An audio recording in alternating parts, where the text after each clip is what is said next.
রাস উপলক্ষে দাদু এসছে, দিদা এসছে।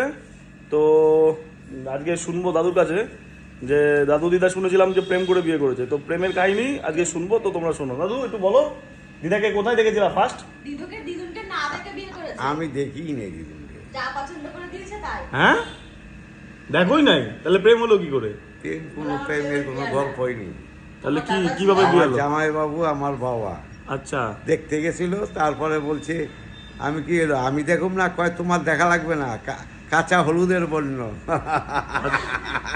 আচ্ছা, দিদা তাহলে দাদুকে দেখোনি? না, তাহলে বিয়েটা করলা কিভাবে? পছন্দ না দেখে বিয়ে করে ফেললা? ওই মা বাবা যা দেখে দিয়েছে তাই করেছি। আরে গোবিন্দ, আমাদের যুগে ওইসব ছিল না বাবা। তাহলে কোথায় ঘুরতে গেছিলা বিয়ের পর? কোথাও কোথাও হানিমান করতে যাইনি। হানি উত্তরবঙ্গে গেছিলাম, বাপের বাড়ি উত্তরবঙ্গ, আলিপুরদুয়ার।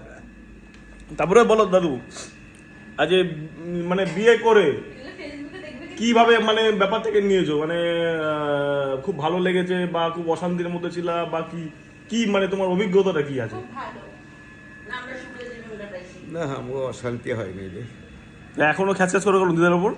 ওই যে হ্যাঁ, দেওয়ালটা কি উল্টা পাল্টা? এখনো তুমি এখনো খ্যাচখ্যাচ করছো দিদার উপরে, তুমি বলছো কোনো অশান্তি হয়নি? মানে বেশি ভালোবাসা থাকলে খ্যাচখ্যাচ হয়।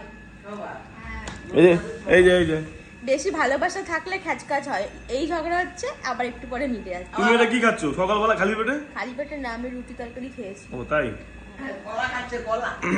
তো দিদুন আসলে আমাদের যা রান্নার ব্যাপার থাকে সব দিদুনই সব রান্না বাড়ি করে। তো দিদুনের কাছে শুনিনি যে কি কি আজকে মেনু আছে। দিদা আজকে মটন হবে।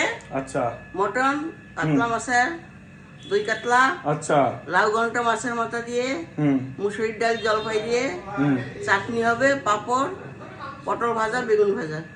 ব্যাস আর কি চাই, আর কি চাই? আজকে তো দারুণ আছে মেনু। ব্যাস টাটা, চলো টাটা।